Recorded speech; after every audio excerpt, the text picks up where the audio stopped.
திருச்சிற்றம்பலம்.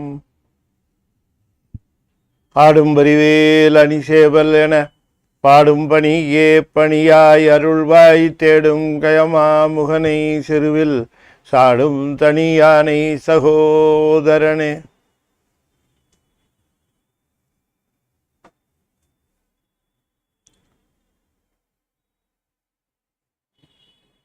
திருச்சிற்றம்பலம். சக்கரவர்த்தி தவராச யோகி எனும் மிக்க திருமூலன் அருள் மெவுனாள் என்னாளோ. திருச்சிற்றம்பலம். தென்னாடுடைய சிவனே போற்றி, எந்நாட்டவர்க்கும் இறைவா போற்றி, ஏகம்பத்துரை எந்தாய் போற்றி, பாகம் பெண்ணுரு ஆனாய் போற்றி, பராய்த்துறை மேவிய பரணே போற்றி, சிராப்பள்ளி மேவிய சிவனே போற்றி, அண்ணாமலையம் அண்ணா போற்றி, கண்ணாரமுத கடலே போற்றி, காவாய் கனகத்திரளே போற்றி, கைலை மலையானே போற்றி போற்றி, வெற்றிவேல் முருகனுக்கு அரோகரா. திருச்சிற்றம்பலம்.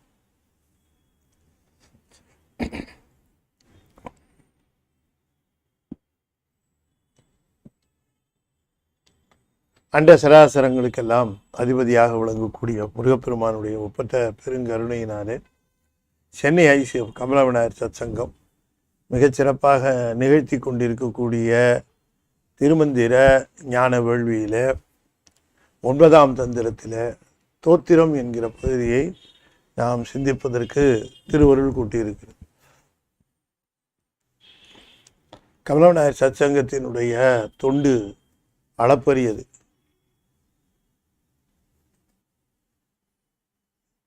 ஒரு தொண்டு செய்வதற்கு உள்ளம், உறுதி, அதற்கான ஞானம் இவையெல்லாம் வேண்டும். சத்சங்கத்தார் தன்னலமில்லாமல் இந்த திருமந்திர தொடர் சொற்பொழிவை ஒரு ஞான வேள்வியாகவே கருதி செய்கிறார். அதனால்தான் இந்த பெயர் ஒரு மந்திர சக்தி கொண்ட பெயராக உலகம் முழுவதும் விளங்கி வருகிறது. சத்சங்கத்தாரை புகழ வேண்டிய அவசியம் எனக்கு இல்லை. உண்மையை சொல்லுவது என்னுடைய கடமை. சத்சங்கத்தார் அந்த பெயரை சொல்லுகிற பொழுதே பலரும் உலகத்திலே பல நாடுகளுக்கு நான் சென்று வந்திருக்கிறேன், பல ஊர்களுக்கு சென்று வந்திருக்கிறேன். எல்லோருக்குமே அந்த பெயர் ஒரு உள்ளத்திலே கிளர்ச்சியையும் ஒரு சொல்ல முடியாத ஒரு உணர்வையும் ஏற்படுத்துகிறது. அதற்கு என்ன காரணம் என்று நான் யோசிப்பார். எல்லா சங்கம், எத்தனையோ சங்கம் இருக்குது, எத்தனையோ சங்கங்கள் நிகழ்ச்சிகள் செய்கின்றன, எத்தனையோ சங்கங்கள் தங்களுடைய சிறப்பான நிகழ்ச்சிகளை எல்லாம் செய்து கொண்டு தான் இருக்கின்றன. அதை பற்றி நான் எதுவும் சொல்வதற்கில்லை. ஆனால் கமலா விநாயகர் சத்சங்கம் ஒரு உலகம் முழுவதும் பல சைவ அன்பர்களாலே உச்சி மேல் வைத்து போற்ற பெறுகிறோம். பலரும் என்னிடம் சொன்ன சொற்கள், நான் பொய் சொல்ல வேண்டிய அவசியம், பலரும் என்னிட்ட சொன்ன சொற்கள், அந்த சத்சங்கம் எங்கே இருக்கிறது என்று திசை சொல்லுங்கள் ஐயா, அந்த திசை நோக்கி நாங்கள் தொழ வேண்டும், நான் இங்கிருந்தே தொழுகிறேன் இந்த சத்சங்கத்தை அந்த திசை நோக்கி என்று சொல்லுகிறார்.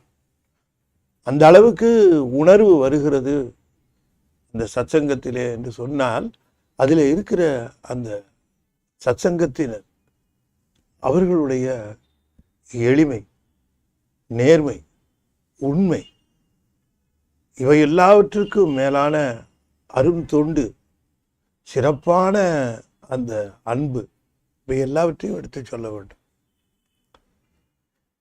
எனக்கு சத்சங்கத்தோடு கிட்டத்தட்ட 16 வருடங்களாக தொடர்பு இருந்து வருகிறது.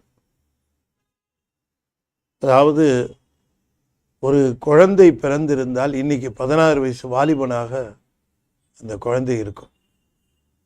அந்த வளர்ச்சி, அந்த நிலையில் இன்றும் திருமந்திரத்திற்கு அந்த நிகழ்ச்சியை ஏற்பாடு செய்வதில், அதனை உலகம் முழுவதும் பரப்புவதில், இந்த சத்சங்கத்தார் சொல்லுகிற பொழுதெல்லாம் அந்த பதிவுகளை நாங்கள் உடனே உலகிற்கு தந்துவிட வேண்டும் என்று குறிப்பிடுவார். திரு மணிவாசக ஐயா என்னிடம் பேசும் பொழுது, எந்த பதிவையும் நாங்கள் நீண்ட காலம் வைத்துக் கொள்ளக்கூடாது, இது உலகிற்குரியது. இப்பொழுது யூடியூபில் வந்து விடுவதனால எல்லாருக்கும் உடனே கிடைத்து விடுது. முன்ன நான் சபையில் சங்கத்தில் சென்று பேசுவேன், அதனை பதிவு செய்து அதனை சீடியாக வெளியிடுவார்கள். அப்பொழுது சீடியாக வெளியிடுகிற பொழுது மிகுந்த பிரயாசப்பட்டு எடிட் செய்து அதனை வெளியிடுவார்கள். அப்பொழுது அதனை எவ்வளவு சீக்கிரம் மக்களுக்கு தந்துவிட வேண்டுமோ அவ்வளவு சீக்கிரம் தந்துவிட வேண்டும். இன்றைக்கு உலகம் முழுவதும் திருமந்திரத்திற்கு ஒரு பெருமை, திருமந்திரத்தை கேட்க வேண்டும் என்கிறார். உண்மையிலேயே சத்சங்கத்திற்கு பெரும்பங்கு இருக்கிறது. அதில் இப்பொழுது எல்லாருமே திருமந்திரம் பேச வேண்டும் என்று ஆர்வம் கொள்ளுகிறார்கள். எல்லாரும் பேசுகிறார்கள், ஆன்லைன்லையும் பேசுகிறார்கள், நேரே பேசுகிறார்கள், வகுப்புகள் நடத்துகிறார்கள். அதனால் 16 வருஷங்களுக்கு முன்பாக யோசித்து பார்க்க வேண்டும். இந்த திருமந்திரத்திற்கு 16 வருஷங்களுக்கு முன்பாகவோ 15 வருடங்களுக்கு முன்பாக 10 வருடங்களுக்கு முன்பாகவே யோசித்து பார்க்க வேண்டும். ஆகையினால சத்சங்கத்தை நாம் வாழ்த்துகிறோம். பெருமானுடைய திருவருள் பெற்ற சத்சங்கம் அது, சாநித்தியம் உள்ளது, அதில் எந்த சந்தேகமும் இல்லை. அவர்கள் சத்சங்கத்தார் என்ன நினைக்கிறார்களோ அதை சுவாமி செய்து கொடுக்கிறார். அவர்கள் திருவுளம் கொண்டால் உடனே அதை சாமி செய்து முடிக்கிறார். அப்படித்தான் ஓரளவிற்கு நாம் இந்த திருமந்திரத்தினுடைய நிறைவை நெருங்கி கொண்டு இருக்கிறோம். அதில் எனக்கு திரு மணிவாசகம் ஐயா அவர்கள் ஐசிஎஃப் சத்சங்கத்தில் இருந்து அவர் ஐயா நேரிலே வந்து இந்த வகுப்புகளை நடத்த வேண்டும் என்று பலர் விரும்புகிறார்கள். தொடங்கிய காலத்திலேயே இது நேர் வகுப்புகளாக தான் நிகழ்ந்தது. இப்பொழுது ஆன்லைனில் நடக்கிறது. நேரில் வகுப்பு ஆன்லைன்லேயும் சேர்த்து நேர் வகுப்பாக இதை நடத்த வேண்டும். நிறைவு செய்ய போகிற அந்த நேரம் இறைவனுடைய திருவருளாலே அது நெருங்கி கொண்டே இருக்கிற காரணத்தினாலே என்று குறிப்பிட்டார்.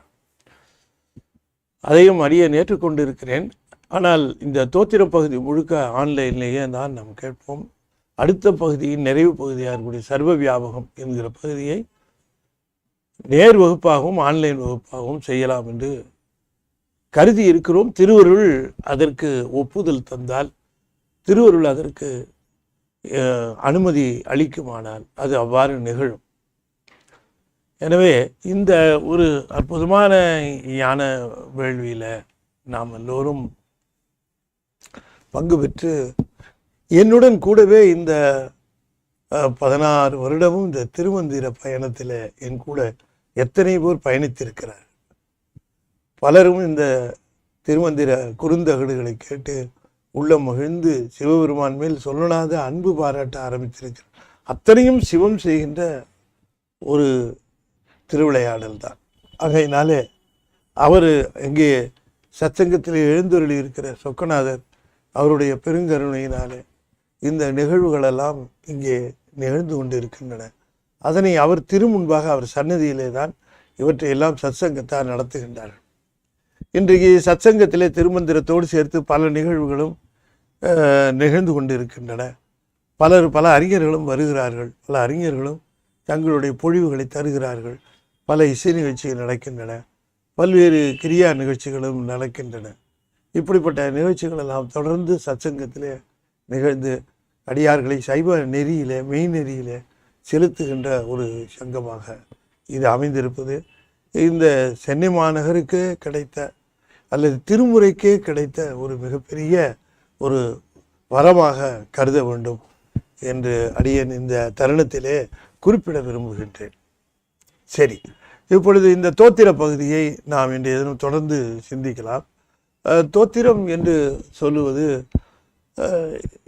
எங்கு எந்த நிலைக்கு சென்றாலும் அந்த நிலையிலே தோத்திரம் என்பது அவசியம் என்று நம்முடைய திருமூல தேவநாயனார் குறிப்பிடுகின்றார். ஒரு செய்தியாக நாம் சைவ நெறி என்று பார்க்கிற பொழுது சைவத்திலே எதை தவம் என்று சொல்லுகிறோம், சைவத்திற்கு எது தவம் என்று சொல்லுகிற பொழுது உடனே நாம் அதற்கு பதிலாக சைவத்திலே தவம் என்று பேசப்பெறுவது சரியை, கிரியை, யோகம், பிறகு ஞானம் என்று பொதுவாக சொல்லுவார்கள். சரியை, கிரியை, யோகம், ஞானம். இதுவே சரியை, கிரியை, யோக, ஞானம் என்று சொல்லுவதே தவம் என்று பொதுவாக சொல்லியிருப்பார்கள். அதில் சரியை என்பது என்ன, கிரியை என்பது என்ன, யோகம் என்பது என்ன, ஞானம் என்பது என்ன, இந்த விரிவுகளும் நிறைய கேட்டிருக்கோம். ஸோ நம்ம இப்போ சைவ நெறியிலே நாம் புதிதாக வரவில்லை.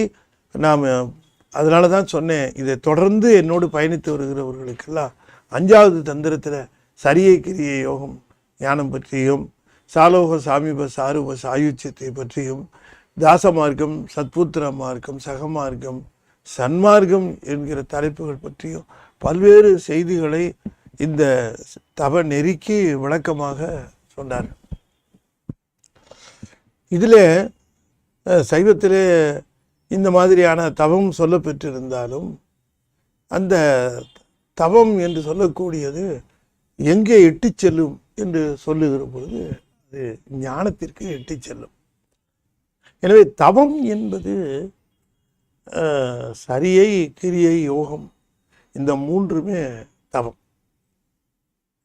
ஞானம் தவத்தின் பயன்.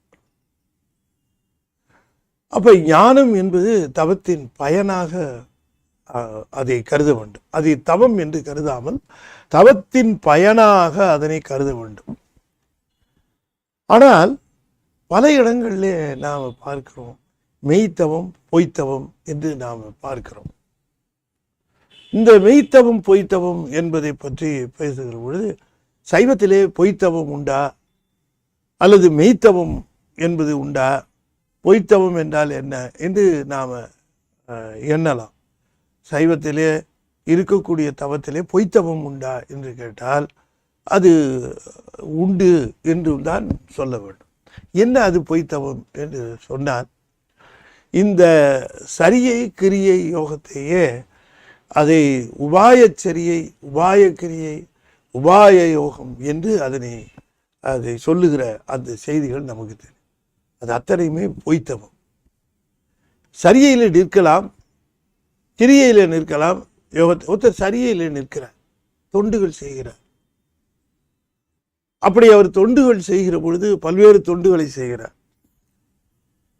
ஒருவர் பல்வேறு கிரியைகளை செய்கிறார். ஒருவர் யோகத்திலே நிற்கிறார்.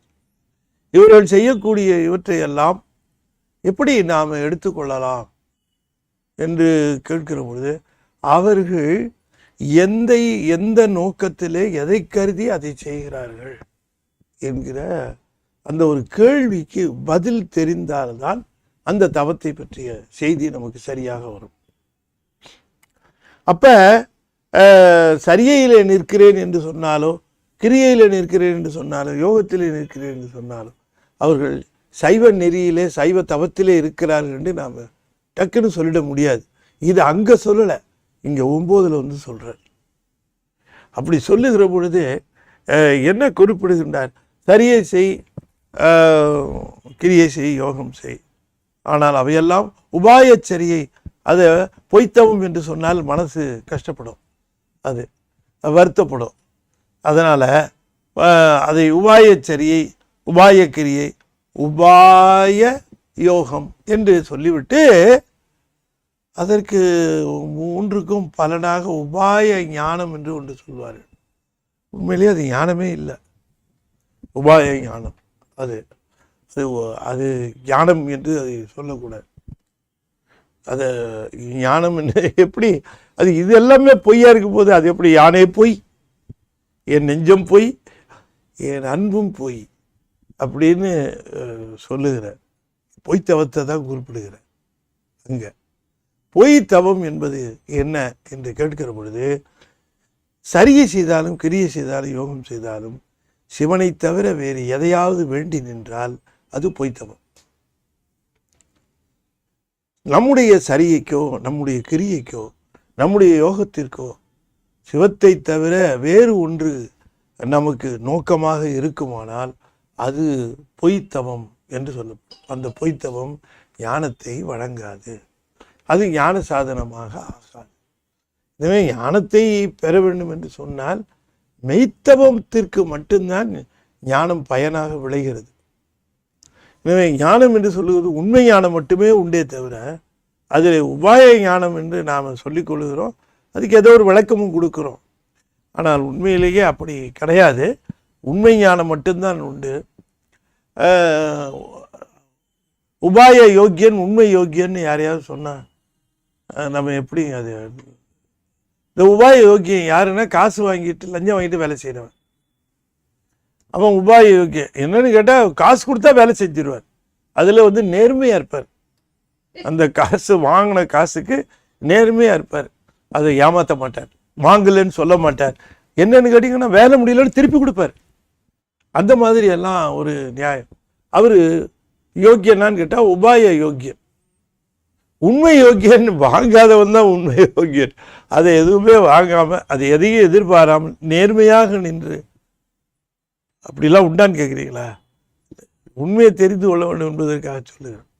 இங்கே வந்து சொல்லுகிறார், 9க்கு வந்த பிறகு நம்முடைய வாழ்க்கையில் நாம் விரும்புகிற ஒரே ஒரு பொருள் சிவமாகத்தான் இருக்க வேண்டும் என்று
நாம் வாழ்க்கையில் விரும்புகிற ஒரு பொருளாக சிவமாக இருந்துவிடும். அப்படி ஒரு நிலை வந்துவிடுமானால் நிர்மலாவத்தைக்கு போவதற்கு வேறு தடைகளே கிடையாது. அந்த ஒரு எண்ணம்தான், அந்த ஒரு செய்தி தான் அந்த மத்தியாலவத்தையிலிருந்து நிர்மலாவத்தைக்கு செல்வதற்கு இருக்கக்கூடிய ஒரு மிகப்பெரிய தடை. அந்த தடை மற்றபடி நமக்கு எல்லாமே கிளியராக இருக்கும். இந்த சைவ நெறியில் நிற்கிறவர்களுக்கு, சரியில் நிற்கிறவர்கள், கிரியையில் நிற்கிறவர்கள், அவர்கள் யாரும் நிர்மலாவத்தைக்கு வருவதில்லை. சரியில் நின்றாலும், கிரியையில் நின்றாலும், யோகத்தில் நின்றாலும் அவர்கள் எல்லாம் ஞான மார்க்கமாக இருக்கக்கூடிய நிர்மலாவத்தை. நிர்மலாவத்தை என்பது ஞான மார்க்கம், சுத்தாவத்தையில் நிகழ்வது. அந்த அந்த ஞான மார்க்கத்திற்கு வர வேண்டும் என்று சொல்லுகிற போது, ஞானம் என்பது ஈசன்பால் அன்பே. என்ன வாக்கியம், என்ன வாக்கியம்! இதை விடவா ஒன்று சொல்லிவிட முடியும்? செக்கிழார் அதை என்ன கருணையோடு, அதற்கு பொருள் நம்மை மறந்து அதனை அந்த ஒரு வாக்கியத்தையே சிந்தித்து கொண்டிருப்பது தான்.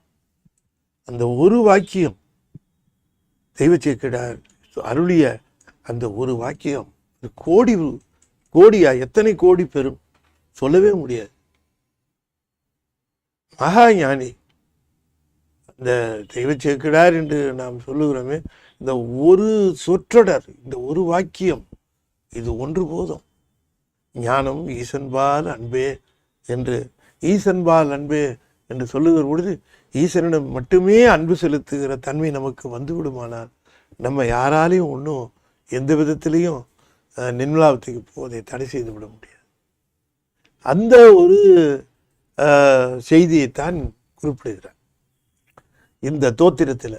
எனவே தோத்திரம் செய்கிற பொழுது சிவன் மட்டுமே வேண்டும் என்கிற தோத்திரமாக அது இருக்கட்டும்ங்கிறார். அப்படித்தானே தேவாரம், திருவாசகம் என்ன? திருவாசகம் திரும்ப திரும்ப சிவனை மட்டுமே வேண்டுவது தானே. நான் அடிக்கடி திருவாசகத்தை பற்றி சொல்லுகிற பொழுது சிவனை தவிர வேறு எதையும் வேண்டக்கூடாது என்பதுதான் திருவாசகம் என்று நான் சொல்லியிருக்கிறேன். வருவது வரட்டும், அது பாட்டுக்கு வரதை எதிர்கொள்வோம், வருவதை ஏற்றுக்கொள்வோம், போவதை செலவில் வைப்போம், என்ன அது பாட்டுக்கு நடக்கட்டும். ஆனால் எனக்கு வேண்டுதல் என்று ஒன்று இருக்குமானால், எனக்கு வேண்டப்பட்ட பொருள் என்று ஒன்று இருக்குமானால், வேண்டத்தக்கது அறிவோய் ஞானப்பொருளே நீதான், அதை தவிர வேறு எதுவும் வேண்டாம் என்று எண்ண வேண்டும். இந்த பக்குவம் நமக்கு அவ்வளவு சுலபமாக நான் சொல்லிவிட்டேனாலும் கூட அது வருவது மிக கடினம். அதுதான் உண்மை ஞானம். இந்த உண்மை ஞானம், உண்மை சரியிலே நிற்கிற பொழுதும் சிவனையே வேண்டுதல், கிரியையில் நிற்கிற பொழுதும் சிவனையே வேண்டுதல், யோகத்தில் நின்றாலும் சிவனையே வேண்டுதல். எனவே சிவன்பால் நாம் நின்று சிவனை தவிர வேறு எதையும் வேண்டாம் என்பதே மெய்த்தவம். இதை இந்த பாடல்ல குறிப்பிடுகின்றார். மெய்த்தவத்தானை, மெய்த்தவத்தினுடைய வடிவமாக இருக்கிறவன் சிவபெருமான். இப்போ மெய்த்தவத்தானே பேர் சொல்றார். மெய்த்தவத்திற்கு எப்படி இருப்பான் தெரியுமா? அது இருந்தவர்களுக்குத்தான் தெரியும். அந்த மெய்த்தவம் உடையவர்களுக்கு, அவனை தவிர வேறு எந்த பொருளையும் உள்ளத்திலும் விரும்பாமல் இருக்கிறவர்களுக்கு அவன் எப்படி இருப்பான் அப்படிங்கிறத நாம் நாயன்மாருடைய வரலாறுல தான் பார்க்கணும். சுந்தரர்கிட்ட வந்து நிற்கிறார், என்ன செய்யணும் சொல்லு அப்படின்னு கேட்டு நிற்கிறார். காரணம், சுந்தரரை பொறுத்த வரைக்கும் சிவத்தை தவிர வேறு எதுவும், அன்னே உன்னை அல்லால் ஆரை நினைக்கேனே என்று கேட்கிறார் இல்லையா? மெய்த்தவத்தானை விரும்பும் ஒருவருக்கு கைத்தலம் சேர்த்தரு நெல்லிக்கனி ஒக்கும். மெய்த்தவத்தானை விரும்பும் ஒருவருக்கு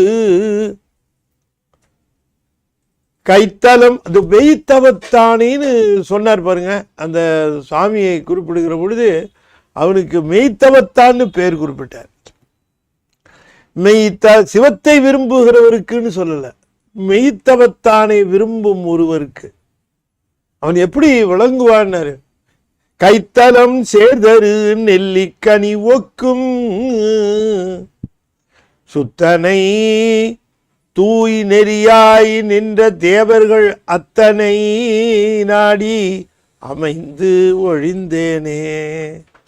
மெய்த்தவத்தானை விரும்பும் ஒருவருக்கு கைத்தலம் சேர்தரு நெல்லிக்கனி ஒக்கும் சுத்தனை தூய் நெறியாய் நின்ற தேவர்கள் அத்தனை அமைந்து ஒழிந்தேனே. அத்தனை நாடி அமைந்தொழிந்தேனே. மெய்த்தவத்தானை விரும்பும் ஒருவருக்கு, சிவத்தை தவிர வேற விருப்பமே கிடையாதுன்னு இருக்கிற ஒருவருக்கு உள்ளங்கை நெல்லிக்கனி போல விளங்குவானாம் சிவபெருமான். உள்ளங்கை நெல்லிக்கனி போல விளங்குகின்ற அந்த தன்மையிலே பெருமான் விளங்குகிறார். அப்படி சரியையாளருக்கு கிரியையாளருக்கு யோகத்திலே இருக்கிறவர்களுக்கெல்லாம் அப்படி விளங்குகிறானா என்றால் அந்த விளக்கம் இல்லை. அவன் மேல் அன்பு இருக்கிறது, அவன் மேலே நமக்கு நாட்டம் இருக்கிறது, அவன் மேலே நமக்கு முழு நம்பிக்கை இருக்கிறது, எல்லாம் இருக்கிறது. அவன் எவ்வளவு தூரம் நமக்கு தெளிவாக இருக்கிறான், அவன் நமக்கு எவ்வளவு தூரம் தெளிவாக இருக்கிறான், அதை யோசிச்சு பாருங்க. ஒரே ஒரு ஞானசம்பந்தர் பாட்டோ, ஒரே ஒரு திருஞான சம்பந்தர் பாடல் போல திருநாவுக்கரசர் பாடலோ, அல்லது ஒரு சுந்தரமூர்த்தி சாமிகளோ பாடலை எடுத்து நீங்க பாருங்க, அதுல அவர்களுடைய நம்பிக்கை எப்படி தெரிகிறது, உள்ளங்கை நெல்லிக்கனி போல அவர்களுக்கு எவ்வாறு தெரிகிறது, எப்படி உணர்கிறார்கள் என்று அது நமக்கு தெரியும். இங்கே நிற்கிறான் பெருமான், இதோ எனக்கு காட்சி தருகிறான், இதோ எனக்கு அருள் பாலிக்கின்றான், அவனை நான் இங்கே பார்க்கிறேன். வடி ஏறு திரிசூலம் தோன்றும் வளர் சடையில் இளமதியம் தோன்றும். எப்படி சொல்றாங்க? அவர்களுக்கெல்லாம் உள்ளங்கை நெல்லிக்கனி போல பெருமான் தோன்றுகின்றான். ஏன்னாரு மெய்த்தவத்தானை, அவன் மெய்த்தவத்திற்கு நிற்கிறவன்.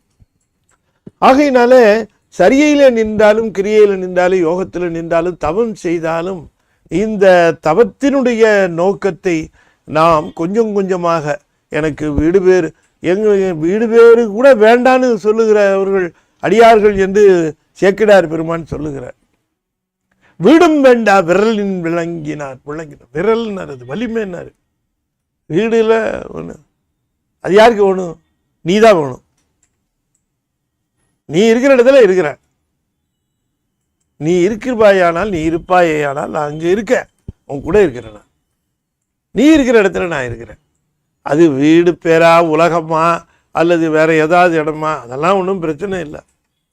எப்பொழுதும் உன்னுடைய நினைவிலேயே, எப்பொழுதும் நீ என்னை விட்டு பிரியாம. சரி, இப்போ நாம் இப்போ அவனை பிரியாமல் இருப்பது என்பது நினைத்து கொண்டே இருப்பதா? எப்பொழுதும் நினைத்து கொண்டே இருப்பதா? எப்பொழுதும் பேசிக்கொண்டே இருப்பதா? எப்பொழுதும் எழுதி கொண்டே இருப்பதா? எது அவனை என்று கேட்கிற பொழுது, எந்த விதத்திலே அவனை நாம் இந்த மெய்த்தவம் செய்வது என்று கேட்கிற பொழுது, நமக்கு வேண்டப்படுகிற விரும்பப்படுகிற பொருள் என்று சொல்லுகிற பொழுது அது சிவம் என்கிற அந்த நிலையில திரிவில்லாமல் இருக்க வேண்டும். எனக்குன்னு ஒரு பொருள் இருக்குமானால், எனக்கு வேண்டப்படுகிற பொருள் என்ற ஒன்று இருக்குமானால் அது சிவமாகத்தான் இருக்கும். சிவமே என்னிடம் கேட்டால் உனக்கு என்ன வேணும் என்று கேட்டால்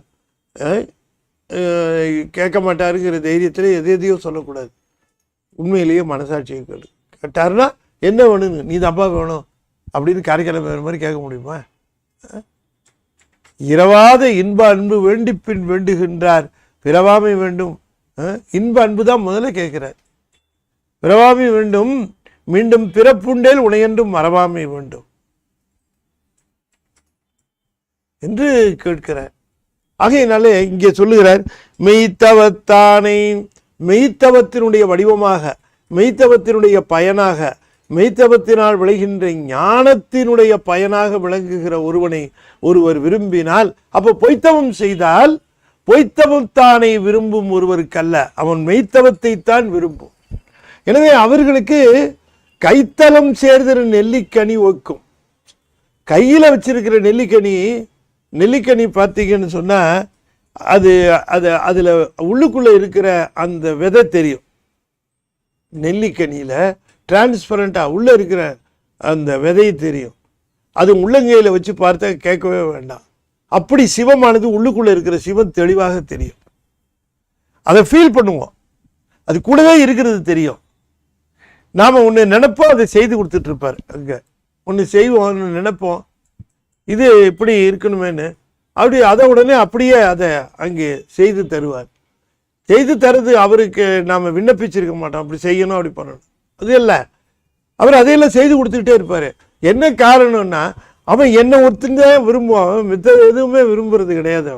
அவனுக்கு விருப்பம் என்று கொண்டு சொன்னால் அது சரியில நின்ற போதும், கிரியையில் நின்ற போதும், யோகத்தில் நின்ற போதும், என்னையே வேண்டி நின்ற மெய்த்தவத்தினாலே அவன் பெற்ற ஞானம், அந்த மெய்த்தவத்தினாலே விளைவதுதான் மெய்ஞானம். இந்த மெய்ஞானம் என்று சொல்லுகிற ஒன்று, மெய்ஞானம் என்று சொல்லுகிறது மெய்த்தவத்தாலே விளையுமே தவிர உபாய சரியே, உபாய கிரியை, உபாய யோகத்தில் விளைவதற்கு வாய்ப்பு இல்லை என்று 9 பேசுகிறார். ஆகையினாலே சிவபெருமானை சொல்லுகிற பொழுது, மெய்த்தவத்தானை விரும்பும் ஒருவருக்கு கைத்தலம் சேர்தரு நெல்லிக்கனி ஒக்கும்.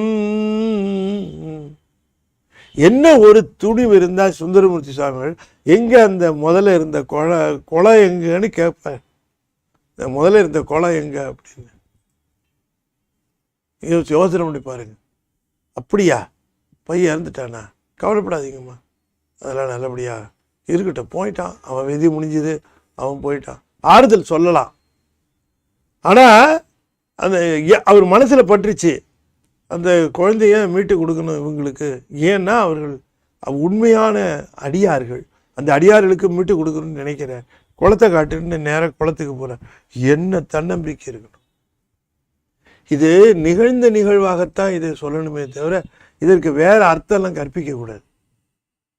இது நிகழ்ந்த நிகழ்வுங்கிறத பின்னால வந்த அத்தனை அருளாளர்களும் அதை ஒப்புகிறார்கள். அது எத்தனையோ அருளாளர்கள் அதற்கு பிறகு வந்து விட்டார்கள். சேக்கிழார், கச்சியப்பர், அருணகிரிநாதர் சொல்றார், அருணகிரிநாதர், உம்மர உருவரர் எல்லாரும் சொல்லுகிறார்கள். வள்ளர் பெருமானும் சொல்லுகிறார் இல்லையா? அவரு சாதாரணமா எந்த விஷயத்தையும் ஒப்புக்கொள்ள மாட்டார், அவரும் சொல்லுகிறார். இது நிகழ்ந்த நிகழ்வு. அது நமக்கு ரொம்ப பெருசா தெரியும், நமக்கு அது ரொம்ப பெரிய விஷயமாக தெரியும். ஆனால் சிவனை தவிர வேறு எதுவும் வேண்டாம் என்று இருக்கக்கூடியவர்களுக்கு அது புகழோ பெருமையோ பணமோ ஏதாவது ஒன்று செய்தோம் என்றால் நாம் எதையாவது ஒன்று எதிர்பார்க்கிறோம். அதனால் நமக்கு ஏதாவது பெருமை கிட்டுமா, அதனால் நமக்கு ஏதாவது புகழ் கிட்டுமா, அதனால நமக்கு ஏதாவது பயன் கிட்டுமா என்று நாம் பார்க்கிறோம். அப்படி எதுவும் இல்லாமல் இது எதை செய்தாலும் எப்படி செய்தாலும் என்ன நிகழ்ந்தாலும் திருவருளினாலே நிகழ்கிறது. எனக்கு சிவம் தவிர, சிவத்தை தவிர வேறு எதுவும் விருப்பமான பொருள் இந்த உலகத்திலே ஏதும் கிடையாது. யாரேதும் வேண்டேன், எனக்கு எதுவும் வேண்டாம். அதனாலதான் மணிவாசகன் சொல்கிறார், தடங்கை நெல்லி கனியனை எனக்கு ஆயினன். அப்படியே சொல்றாரு. இவர் சொல்றது போலவே கைத்தலம் சேர்திரு நெல்லிக்கனி ஆயினன் நெல்லிக்கனி ஓக்கும்ங்கிறத அவரும் சொல்லுகிறார். எனக்கு எப்படி வந்தான் தெரியுமா அவன் சிவபெருமான், எனக்கு எப்படி தெரியுமா, அங்க வந்து எய்த்தாப்புல திரு குருந்த மரத்தடியில எதிர்த்தார் போல அமர்ந்திருக்கிறார். இதுக்கு என்ன வேற ஏதாவது அர்த்தம் சொல்லக்கூடாது. நேராவே பார்த்தார், நேரா வந்தார், நேரா பார்த்தார், நேரா அருள் செய்தார், நேரா அருளை பெற்றார். இதுதான். இதுல எந்த விதமான இதுக்கு வேற பொருள் எல்லாம் நம்ம சொல்லிக்கிட்டு இருக்க கூடாது. கண்ணால் யாடும் கண்டேன் காண்க, சிவம் அவனென தேறினன் காண்க. அப்ப நேர்ல பார்த்தது அவர் எனக்கு எப்படி தெரிந்தாருங்கிறது. தடங்கை நெல்லி கனியனை எனக்கு ஆயினன் அப்படிங்கிறார். இந்த யோகத்துல நம்ம சொல்லுறதுக்கு தடங்கை நெல்லி கனியனன்னு சொல்றதுக்கு வாய்ப்பே இல்லை. தடங்கை நெல்லி கனியனை எனக்கு ஆயினன். அப்ப தடங்கை நெல்லி கனியனை எனக்கு ஆயினன் என்று சொல்லுகிற பொழுது மணிவாசகர் அப்படியே திருமூலர் சொல்லுகிற இதே உதாரணத்தை எடுத்து பேசுகிறார். வேற உதாரணம் சொல், அப்படியே உதாரணம். இவர் என்ன நெல்லிக்கனின்னு சொல்றாரோ அதே நெல்லிக்கனி. ஏன்? மெய்த்தவம் உடையார்க்கு அவ்வாறு விளங்குவான். ஆகையினால அந்த ஒரு அந்த மெய் தவம் என்று சொல்லுவது, உடம்பை விட்டுருங்க. உடம்பு இருக்கிறது, உடல் இருக்கிறது, அதில் சரியை செய்கிறோம், கிரியை செய்கிறோம், யோகம் செய்கிறார்கள், அது ஏதோ செய்கிறார்கள். ஏன் இத்தனை கஷ்டம்? ஏன் இவ்வளோ கஷ்டம்? எதை வேணா செய்ய, அது சரியையா கிரியா யோகமா அது என்னங்கிறது யாராவது பார்த்து சொல்லிக்கிட்டோம். ஆனால் நீ செய்கிறது சிவனை விரும்பி, சிவனை மட்டுமே விரும்பி செய்கின்ற தவம். சிவனை மட்டுமே விரும்பி நீ அதை செய்வாயே, ஆனால் இக்காலத்திலும் சிவனை நான் பிரியாது சிந்தனை நிந்தனக்காக்கி நாயினேன் தன் கண்ணினை நின்றிருப்பாத போது காக்கி வந்தனையும் மலர்க்கே ஆக்கி வாக்குண்மணி வார்த்தை காக்கி. ஒன்றும் பாக்கிறது, எல்லாம் உனக்கு தான். ஐம்புலன்களார வந்தனையும் ஆண்டு கொண்ட இச்சை மாலமுத பெருங்கடலே என்று கதறுகிறார் மணிவாசகர். ஆகையினால இந்த மெய்த்தவத்தானே என்று சொன்னால் மெய்த்தவத்தை புரிகின்றவர்களுக்கு அவன் உள்ளங்கை நெல்லிக்கனியென விளங்குகின்றான். அப்படின்னா அவர்களுக்கு தெள்ளத் தெளிவாக தெரிகின்றான், தெள்ளத் தெளிவாக தெரிகின்றான். ஒரு கோயிலுக்கு உள்ளே இருக்கியா வெளில இருக்கியா அப்படின்னே கேட்குறார். இவர் வரான்ட்டு கொஞ்சம் வெளியில் இருந்தார் போல இருக்கு. இல்லை இருக்கியா வெளியில் இருக்கியான்னு இல்லாட்டி கேட்டிருக்க மாட்டார். அவருக்கு தெரியும் உள்ள. மற்ற கோயிலில் போய் கேட்டாரா? வெண்பாக்கத்தில் மட்டும்தான் கேட்குறார். உள்ளே இருக்கியா? கண்ணு ஆலங்காடுக்கு போனார், கேட்டாரா? கேட்கலையா? திருவெண்பாக்கத்தில் மட்டும் கேட்குறார். திருவெண்பாக்கத்தில் இவர் வெளியில் போயிருக்கார். இது வர நேரம் பார்த்து. அதனால தான் உள்ளே இருக்கியாயா, நீ வெளில இருக்கியான்னு தெரியலையே அப்படின்னு கேட்குறாரு. வந்துட்டார் அதுக்குள்ளே, உள்ள கண்டுபிடிச்சிட்டான்ட்டு. உளம் போகிறன்றானு இருக்க ஊன்றுவத ஒரு கோலருளி உளம் போகீர் என்றானே. மான் திகழும் சங்கிலியை தந்து வரும் பயன்களெல்லாம் தோன்ற அருள் செய்தாயே, வெண்பாக்கத்து உறைவோனே உள்ளிருந்தாயோ என்ன, ஊன்றுவத ஒரு கோலருளி உலகம் போகீர் என்றானேனார். தெரிஞ்சு போயிடும், உள்ளங்கை நெல்லிக்கனி போல எங்க இருக்கிறாரு என்ன ஏதுங்கிற விவரம் தெரிஞ்சிடும் அவருக்கு. அது எத்தனை அழகா சொல்லியிருக்கார் திருமூலர். திருமூலர் சொல்ல அவர் தான் அந்த ட்ரெண்ட் செட்டர். அவர் தான் சொன்னது தான் அத்தனையும் பின்னால. அத்தனையும் என்ன கேட்டா திருமுறைகள் 12ல் 11 திருமுறைகளும் திருமந்திரத்தினுடைய விரிவு தான். திருமந்திரத்தினுடைய விரிவு என்றே சொல்ல வேண்டும். அப்படி செய்திருக்கிறார் திருமூல தேவநாயனார். எல்லாம் பாயிண்ட் பிளாங்க்கு, ஒன்றும் வளவளா கொலகொலா அப்படிலாம் கிடையாது, எதுவுமே கிடையாது. மெய்த்தவத்தானை விரும்பும் ஒருவர்க்கு கைத்தலம் சேதரு நெல்லிக்கனி ஒக்கும் சுத்தனை தூய் நெறியாய் நின்ற தேவர்கள் அத்தனை நாடி, நான் அவன் ஒருவனையே நாடி வேற எதையும் நாடாமல், சுத்தனை நெல்லிக்கனி ஒக்கும் சுத்தனை. நெல்லிக்கனி தானும் தூய்மையாகும், உண்பவருடைய அந்த நோய்களையும் தீர்க்கும் நெல்லிக்கனி. அதுக்கு ஒரு சிறப்பு உண்டு. நெல்லிக்கனி தூய்மைக்கும் இனிமைக்கும் நெல்லிக்கனி எடுத்துக்காட்டுன்னு சொன்னாலும், தூய்மைக்கு இனிமைக்கு மட்டுமல்ல, அது நீண்ட ஆயுளை தருகின்ற சாகா வரம் தரக்கூடிய வல்லமை உடையது என்று சொல்வார்கள் இல்லையா. அதியமான் வந்து அவைக்கு நெல்லிக்கனி தந்த வரலாறுலாம் உங்களுக்கு தெரியும்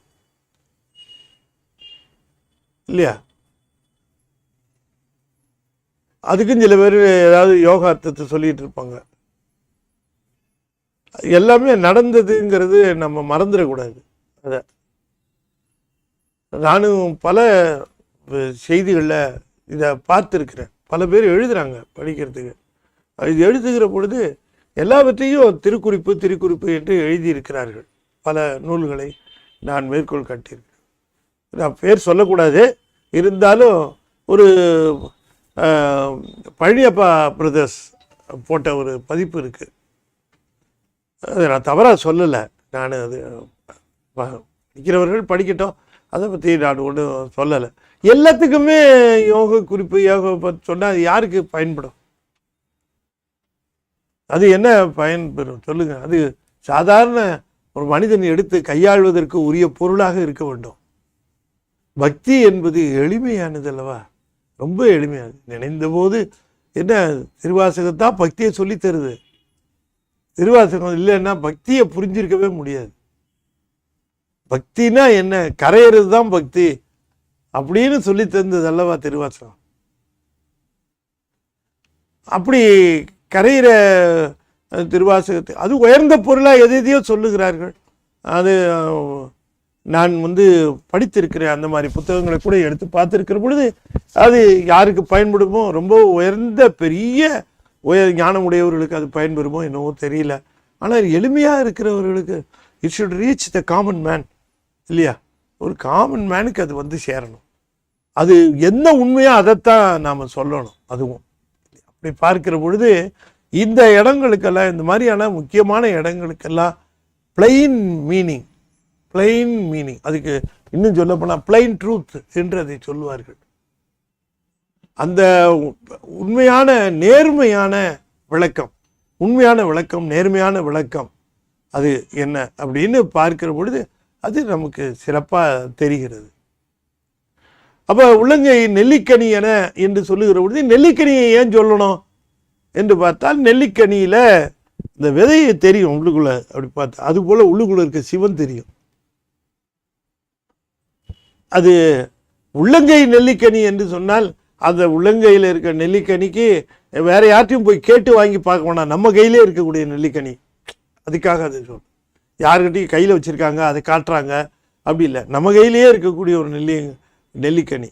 என்று அதனை நம்மகிட்டே இருக்கக்கூடிய சிவத்தை நாம பார்க்கலாம்.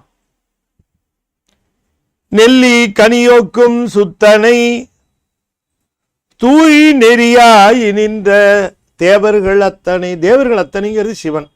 அது தேவர்கள் அத்தனை, தேவர்களுக்கு தந்தையாக விளங்குகின்றவன் சிவனை நாடி அமைந்து.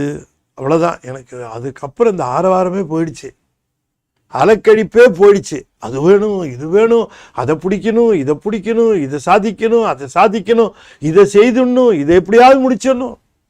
அதெல்லாம் ஒன்றும் இல்லை. அது எது முடியுதோ எது நடக்குதோ அமைந்து ஒழிந்தேன். நான் இந்த ஆரவாரத்திலிருந்து ஒழிந்தேன். அது எப்போ நடந்ததுன்னு கேட்டால், சிவத்தை தவிர வேறு எதுவும் வேண்டான்னு வந்ததுக்கப்புறம் வந்துருச்சு. சிவத்தை தவிர வேறு எதுவும் வேண்டான்னு வந்தவன். அதுக்கப்புறம் பார்த்தா பக்கத்திலேயே நிற்கிறாரு. அவரு பக்கத்திலேயே நிற்கிறார். நான் இங்கேதான் நின்று இருந்தேன். பார்க்கலையா நீன்னு கேட்குறார். என்ன வேணும் உனக்குன்னு கேட்குறார். என்ன வேணும்? நீ தான் வேணும். அதான் நான் வந்துட்டேனே, நீ உன் கூடவே தான் இருப்ப, நீ எங்கே போறியோ அங்கே இருப்ப என்று கூடவே. அங்கே திருவாரூர் எல்லாரும் தூங்குறாங்க, இவர் மட்டும் முடிச்சிருக்கிறார். 2 கண்ணும் வந்துருச்சு. அப்போ கண்களில் கண்ணீர் மல்க உட்கார்ந்துருக்கிறார். எத்தனையோ தடை. எதுக்காக? பறவைகிட்ட போய் சேரலைங்கிறது இல்லை. ஐயோ, இந்த தடை இங்கே ஒரு பெரிய விஷயம் இருக்க, இதை தாண்டினா தானே நான் கைலாயம் வர முடியும் உங்ககிட்ட. இது நடுவில் இப்படி ஊடலாகி இப்படி நின்றுச்சுன்னா, இந்த சிக்கல் நின்றுச்சுன்னா வினை பெருக்குமே. முன்னை வினையால் இவ்வினைக்கு மூலமான ஆழ்வாள் என்னை அணைய என்று வேண்டுகிறார். வந்துட்டாரே, ஆண்டு கொண்ட தோழதம் குறை முடியாமல் இருக்க வல்லரே, வந்துட்டார். என்ன வேணும்? எதுக்கு உட்கார்ந்துருக்க? என்ன சமாளி தூது போயிட்டு வந்தேன் நான், அவ்வளோதானே. உள்ளங்கை நெல்லிக்கனியன போனாரு, ரைட்டுகள போனாரு. ஒரு அடியாருக்காக இந்த அளவுக்கு போவாருங்கிறத ஒரு நாயன்மாரே அதற்குள்ள அவரு சிவனை போய் அனுப்பிச்சிட்டாரேன்னு அந்த ஏர்குன் கலிக்காமன் நாயனார் வரலாறையே பாருங்க. இதுக்கு வேற அர்த்தம் கற்பிச்சா அந்த நாயனார் வரலாறு போயிடும். இதுக்கு ஏதாவது ஒரு அர்த்தத்தை கண்டுபிடிச்சு இவர் அப்படி போனார் இப்படி போனார் அப்படின்னா கலிக்காம நாயனார் வரலாறு அவுட். செய்யலாமா இந்த தப்ப? செய்யக்கூடாது. ரொம்ப ஜாக்கிரதையா இருக்கணும். மக்களை நெறிப்படுத்துவதில் நாம ரொம்ப கவனமாக இருக்க வேண்டும். அப்படி பார்க்கிற பொழுது மிக தெளிவாக அந்த சிவமானது கூடவே இருந்திருக்கு அருளாளர்களுக்கு. அவங்க என்ன சொல்லுகிறார்களோ அதை செய்வதற்கு கூடவே இருந்திருக்கிறது அப்படிங்கிறத இங்க சொல்றார். அங்க நம்ம பார்க்கிறோம் பெரிய புராணம். அதை தொடர்ந்து பாடலையும் சொல்லுகிறார். அமைந்தொழிந்தேன் அளவில் புகழ் ஞானம் அமைந்தொழிந்தேன் சமைந்தொழிந்தேன் தடுமாற்றம் ஒன்றில்லை புகைந்தெழும் பூதலம் புண்ணியன் நன்னி வகைந்து கொடுக்கின்ற வள்ளலும் ஆமே. அமைந்தொழிந்தேன் அளவில் புகழ் ஞானம் சமைந்தொழிந்தேன் தடுமாற்றம் ஒன்றில்லை புகைந்தெழும் பூதலம் புண்ணியன் நன்னி வகைந்து கொடுக்கின்ற வள்ளலும் ஆமே. வள்ளலும் ஆமே. என்ன சொன்னார்? புகைந்தெழும் பூதலம்னார். புகைந்தெழும் பூதலம் என்று சொன்னால் தீமைகளுக்கும் தீய காரியங்களுக்கும் பஞ்சமில்லாத பூமியினர். புகைந்தெழும் பூதலம். திருமண பக்கமெல்லாம் தீமை, எண்ணி பார்க்கிற இடமெல்லாம் தீமை, நினைந்து பார்க்கிற இடமெல்லாம் தீமைகள். இதுதான் இந்த பூதலத்தினுடைய அமைப்பு முறையிட்டார். இந்த பூதத்தினுடைய அமைப்பு முறை ஒழுகல் அரித அழிகலியில் ஒளி உலகு பழிபெருகு வழியை ஞானசம்பந்தர் சொல்லுகிறார். உலகம் அப்படியே எல்லோரும் நல்லவர்களாக, எல்லோரும் உயர்ந்தவர்களாக, எல்லோரும் நாணயமானவர்களாக, எல்லோரும் இருக்கக்கூடியவர்களாக ஒரு இடமா இருக்குங்கிறது என்னைக்கும் வாய்ப்பே கிடையாது. ஹோட்டல்ல 10 பாத்திரம் தேய்க்கிற இடம் அந்த தட்டுங்களை எல்லாம் கொண்டு வந்து போட்டு அதை கழுவுற இடத்த நீங்கள் போய் பார்த்துருக்கணும். ஹோட்டலில் சாப்பிட்றோம்ல, அந்த தட்டு, அந்த டம்ளரு, அந்த உட்டன்சில் இதெல்லாம் எடுத்துகிட்டு போய் உள்ளே போய் கழுவ போடுவோம். ஹோட்டலில் அந்த சிரமம் எடுத்துக்கிறது இல்லை. சில ஹோட்டலில் அந்த சிரமம் எடுத்துக்குவோம். இந்த பத்து தேய்கிற இடத்துல நீங்கள் போய் பார்க்கணும் அது எப்படி இருக்கணும். அதுதான் பிரபஞ்சம். பிரபஞ்சம் புகைந்தெழும் பூதலம். இந்த இடத்துல புண்ணியன் நன்னினாரு. இப்படிப்பட்ட இடத்துல தான், இந்த மாதிரி இடத்துல தான் உரியவர்களுக்காகவே வருகின்றான் சிவபெருமான். ஆகையினாலே உரியவர்கள் இப்படிப்பட்ட இடத்துல இருக்கிறோமே, நம்மை சிவன் காப்பாற்றுவானா, கவனிப்பானா, அருள் செய்வானா என்று எண்ணாமல் அவனையே நினைந்து கொண்டு இருக்கிறவர்களுக்கு ஞானத்தை வழங்குவதற்காக குருவாக எழுந்தருளுகிறான். புண்ணியன் என்பது குரு. அங்க குருவாக எழுந்தருளி இதற்கு நடுவிலேயே சிவ நன்னெறிகளை பற்றி வகை வகையாக விரித்து தந்து, சரியை நான் இப்படிப்பா, கிரியை நான் இப்படிப்பா, யோகம்னா இப்படிப்பா, ஞானம்னா இப்படிப்பா, இதை இப்படி செய்ய வேண்டும், இது இவ்வாறு இருக்க வேண்டும், தவம் என்றால் அது என்றெல்லாம் வகைப்படுத்தி எடுத்து தந்து, உனக்கு எவ்வாறு பிறப்பு வந்தது, எவ்வாறு பிறப்பை நீக்கிக் கொள்வது, எவ்வாறு எண்ணங்களை தூய்மை செய்து கொள் என்றெல்லாம் வகைந்து கொடுக்கின்ற, வகை வகையாக சிவன் நெறிகளை தருகின்ற வள்ளலும் ஆமேனார். புகைந்தெழும் பூதலம். ஆனால் அங்கேயும் குருவானவர் வருகிறார். இந்த இடத்தை விட்டு வேற இடத்துக்கு தனியா வருது, கூட்டு போறதில்லை, இதே இடத்துலதான் வருகிறார். புகைந்தெழும் பூதலம் புண்ணியன் நன்னி வகைந்து கொடுக்கின்ற வள்ளலும் ஆமே. வகை செய்து கொடுக்கின்ற வள்ளலும் ஆமே.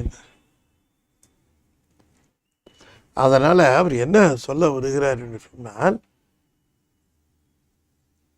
இந்த வள்ளல் இப்படி வந்த காரணத்தினாலே எனக்கு கிடைத்தது என்னன்னா, அளவில் புகழ் ஞானம் சமைந்தொழிந்தேன். அளவிலாத புகழை உடைய ஞானத்தை நான் பெற்றேன். எனவே குருவானவர் உண்மை சரியை, உண்மை கிரியை, உண்மை யோகத்தில் இருக்கிறவர்களுக்கு குருவானவர் ஞானம் தருவதற்காக வந்து சேர்கிறார். அந்த உண்மை ஞானத்தை வழங்குகிறார். அது சிவமே தான். அப்படி சிவமாக இருக்கக்கூடிய புண்ணியன் நன்னி வகைந்து கொடுக்கின்ற வள்ளலாக விளங்குகின்றவன் எனக்கு தந்தது அளவில் புகழ் ஞானம். அளவில் புகழ் ஞானம் சமைந்தொழிந்தேன். அளவுக்கு உட்படாத புகழை உடையது ஞானம். மித்தெல்லாம் அளவு இல்லை, புகழ் அளவுக்கு உட்பட்டது. அது சரியையாக இருந்தாலும், கிரியையாக இருந்தாலும், யோகமே ஆக இருந்தாலும், அதெல்லாமே புகழ் அளவுக்கு உட்பட்டது. ஞானம் ஒன்றுதான் அளவிற்கு அகப்படாது. நாம நினைக்கிறது போல சரியில இருக்கிறவர் கிரியைக்கு போவார், கிரியையில் இருக்கிறவர் யோகத்துக்கு போவார், யோகத்தில் இருக்கிறவர் ஞானத்துக்கு போய்விடுவார் என்று நாம நினைக்கின்றோம். யோகத்தில் இருக்கிறவர்கள் பெரும்பான்மையோர் ஞானத்திற்கு போவதே இல்லை என்று திருமூலர் பல இடங்களில் சொல்லி இருக்கிறார். ஏனென்றால் அதையே முடிந்த முடிவாக கருதி விடுகிறார்கள். அட்டமா சித்திகளை பற்றி பேசுகிற பொழுது பரசித்திகளை பற்றி குறிப்பிடுகிறார். அப்போ அங்கேயே போய் அவற்றை பெற்ற பிறகு அதுவே முடிந்த முடிவு என்று அங்கேயே நின்று விடுகிறவர்களும் உண்டு. சரியிலேயே நின்று விடுகிறவர்களும் உண்டு, கிரியையிலேயே நின்று விடுகிறவர்களும் உண்டு, யோகத்திலேயே நின்று விடுகிறவர்களும் உண்டு. அது முழு பயனான ஞானத்தை தந்துவிடும் என்று கருது. அட்டமா சித்திகளை பெற வேண்டும் என்பதற்காக யோகம் புரிகிறது உபாய யோகம். சிவத்தை மட்டுமே பெற வேண்டும் என்று செய்வதுதான் உண்மை யோகம். அப்ப சரியில இருக்கிறவர் கிரியைக்கு போவார், கிரியையில இருக்கிறவர் யோகத்துக்கு போவார் என்று எந்த ரூலும் கிடையாது. இதை படிநிலைகளாக சொல்லி இருந்தாலும், சொல்லப்பட்டிருந்தாலும், இது சரியில நிற்கிறவர் நேராக கிரியைக்குத்தான் போவார் என்று சொல்ல முடியாது. சரியில நிற்கிறவர் நேராக ஞானத்துக்கே போனவர்கள்லாம் உண்டு. கிரியையில நிற்கிறவர்கள் நேராக ஞானத்திற்கு போனவர்கள் உண்டு. யோகம் போய்தான் ஞானம் போக வேண்டும் என்கிற கட்டாயம் இல்லை, அப்படி அவசியமும் இல்லை. அது மாதிரி சென்றவர்கள் மிக மிக மிக மிக சொற்பம். நாம் பார்த்தோம்னா திண்ணனார் போன்றவர்கள்லாம் தங்களுடைய அந்த சரியையும் கிரியையுமாக செய்து அன்பை முழுமையாக காட்டிய ஒரு காரணத்தினால அவர் ஞானத்தை பெற்றார். ஞானம் என்பது என்ன? சிவத்திடம் அன்பு செலுத்தும், சிவத்தை மட்டுமே வேண்டுவதும் தானே. அதைத்தானே பெற்றார் அவர். ஆகையினாலே இந்த தெளிவு வர வேண்டும் என்றுதான் இங்கே இதனை குறிப்பிடுகின்றார். புகைந்தெழும் பூதலன் புண்ணியன் நன்னி வகைந்து கொடுக்கின்ற வள்ளலுமாமே. அவன் என்ன தந்தான்? அளவில் புகழ் ஞானம். அளவில் புகழ் தந்தான்னு தப்பு பண்ணக்கூடாது. அளவில் புகழ் உடைய ஞானம் புகழ்ந்து பேசப்படுகிறது. ஞானம்தான் நூல்களால் புகழ்ந்து பேசப்படுகிறது, அருளாளர்களால் புகழ்ந்து பேசப்படுகிறது, சான்றோர்களால் புகழ்ந்து பேசப்பெறுகிறது. அவர்களால் புகழ்ந்து பேசப்பெறுகின்ற அந்த ஞானம் அளவில் புகழ் ஞானம் என்று சொன்னால் அளவற்ற முறையிலே அந்த ஞானத்திற்கு அதற்கு சமைந்து ஒழித்தேன்னாரு. அளவில் புகழ் ஞானம் சமைந்து பக்குவப்பட்டு ஒழித்தேன். பக்குவப்பட்டேன், ஞானத்தினாலே பக்குவம் அடைந்தேன், ஞானத்தினாலே பக்குவம் எனக்கு வந்து சேர்ந்தது என்று குறிப்பிடுகின்றார். இந்த ஞானம் என்பது எனக்கு ஆனந்தத்தை வழங்குவதற்குரிய தகுதி உடையதாக விளங்கியது. தடுமாற்றம் ஒன்றில்லை, எந்த விதமான தடுமாற்றமும் இல்லை. நமக்கு சரியையில் இருந்தால் தடுமாற்றம் இருக்கும், கிரியையில் இருந்தாலும் தடுமாற்றம் இருக்கும். யோகத்தில் தடுமாற்றத்தை பற்றி கேட்கவே வேண்டாம், எல்லாத்துலேயும் தடுமாற்றம் உண்டு. நிரம்ப தடுமாற்றங்கள் இருக்கும். இந்த தடுமாற்றங்கள்லாம் எனக்கு ஒன்றுமே இல்லைன்னுட்டார். ஏனென்று சொன்னால் எனக்கு புண்ணியன் நன்னி வகைந்து கொடுக்கின்ற வள்ளலாக விளங்கி. வள்ளல்னு சொன்னதுக்கு காரணம் எனக்கு மட்டும் இல்லை, வருகிறவர்களுக்கெல்லாம் தருகிறவன். அதனால வள்ளல் எனக்கும் தந்தான் எனக்கு. ஆனால் யாரெல்லாம் அவனையே வேண்டி நிற்கிறார்களோ அவர்களுக்கு மட்டுமே ஞானத்தை வழங்குகிறார். எனவே யார் எதை செய்கிறார்கள் என்பதில்லை, யார் சிவனை நினைந்து செய்கிறார். இதைத்தான் காமியம் நிஷ்காமியம் என்றெல்லாம் நம்ம வகைப்படுத்தினோம். அந்த உண்மையை விரும்பி அந்த ஏன் தேவர்கள் எல்லாம் கூடவே இருக்கிறாங்க, அவர்களுக்கு ஏன் கிட்டவில்லை என்று சொன்னால் அவர்கள் சிவத்தை தவிர மற்றவற்றை வேண்டி நிற்கின்றவர்களாக ஆகின்றார். சூழ்நிலை காரணமாக நான் இதை வேண்டுகிறேன், சூழ்நிலை காரணமாக நான் இதை விரும்புகிறேன், சூழ்நிலை காரணமாக இதை கேட்கிறேன் என்று சொல்லுகிற பொழுது சிவபெருமான் அதை மறுப்பதில்லை. ஆனால் நாம் நம்முடைய கொள்கையிலிருந்து நகர்ந்து விட்டோம், அதுதான் உண்மை. கேட்கக்கூடாதுங்கிறது இல்லை, கேட்டு பெறுவதற்கு எத்தனையோ அருளிப்பாடுகள் நாம் பார்க்கிறோம். ஆனாலும் எந்த காரணத்தை முன்னிட்டும் சிவபெருமானிடம் சிவனை தவிர வேறு எது இல்லை. கொஞ்சம் யோசனை பண்ணி பாருங்கள். இந்த குதிரை சமாச்சாரத்தில் சிக்கிட்டார் சாமி.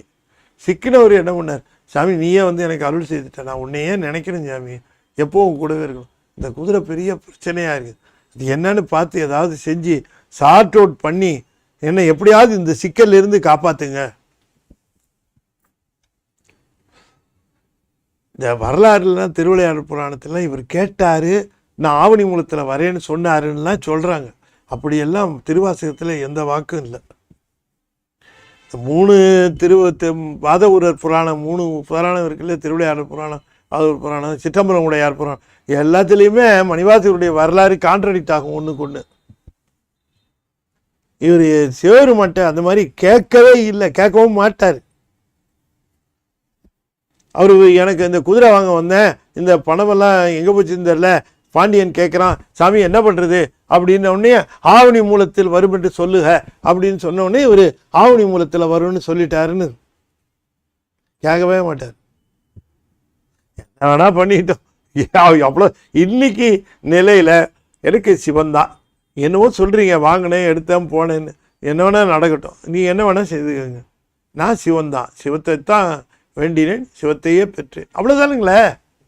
யோசனை பண்ணி பாருங்க. அதனால தான் நான் பல இடங்களில் மணிவாசகருடைய வரலாறு நமக்கு அவருடைய திருவாசகத்திற்கு முரணாக இருக்கிறது.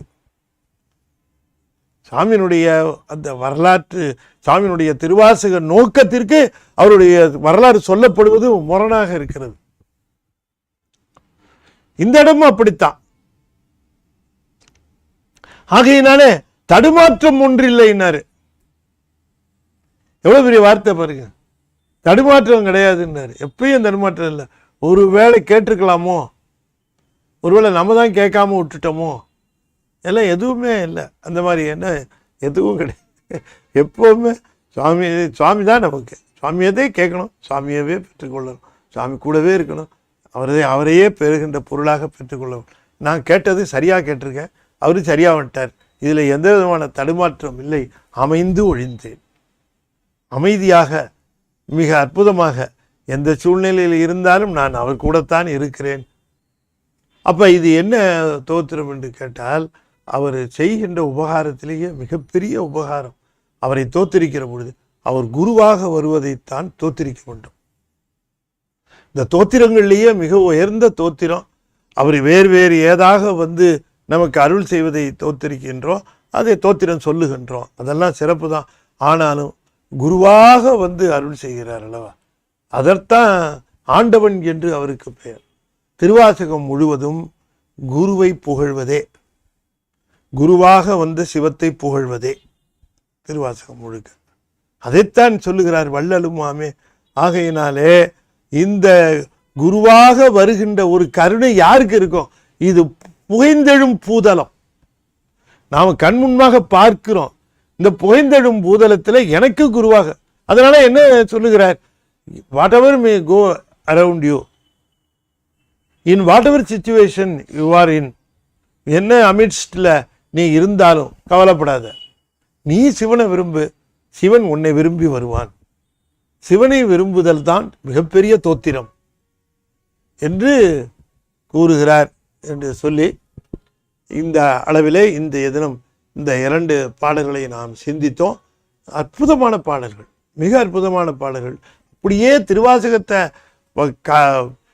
இது தியரி, அது ப்ராக்டிக்கல்ங்கிற மாதிரி இதை சொல்ல அங்கே திருவாசகத்தை நம்ம மணிவாசகர் எப்படிப்பட்ட ஒரு மகா ஞானி அப்படிங்கிற அந்த ஒரு தெளிவு நமக்கு கிட்டும் என்று சொல்லி, இப்பொழுது நிறைவு செய்யும் முகமாக 5 எழுத்தை 5 முறை ஓதுவேன்.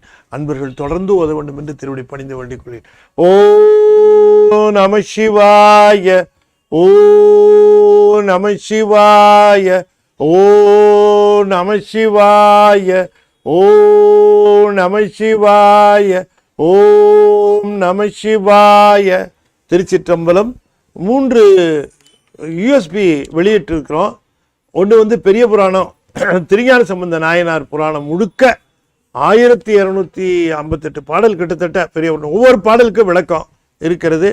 2வது பெரிய புராணம் திருடின்ற சருக்கம், திருநாவுக்கரசு நாயனாரோடு சேர்த்து அதில் அப்போது அடிகள், காரைக்காலமையார், குலச்சிறையார், பெருமுழலை குறும்பர், தில்லையில் நக்கர், நமினந்தி அடிகள்னு அவருடைய வரலாறு முழுக்க பாடல் பாடலா அந்த விளக்கத்தோடு இது இருக்குது. அப்பாலம் அடி சார்ந்த அடியார் திருக்கூட்டம் நிகழ்த்தின நிகழ்வுகள், அதில் மலேசியாவை சார்ந்தவர்கள் அவர்கள் செய்த தவ வேள்வி, அதில் விளைந்த இந்த குறுந்த USBs நீங்கள் பெற்றுக்கொள்ளலாம். சிவஞான மாபாடியம் 1 வருடம் வகுப்படுத்தேன்.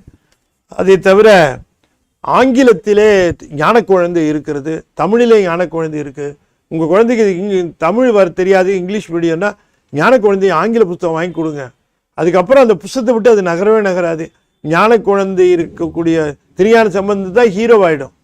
அதுக்கு பேட்மேன், சூப்பர்மேன், ஸ்பைடர்மேன்லாம் இருக்காது. இதுதான் அதனுடைய வாழ்க்கை செம்மைப்படும். அருமுக சிவன் பாம்பன் சாமியுடைய வரலாறு எழுதியிருக்கிறேன்.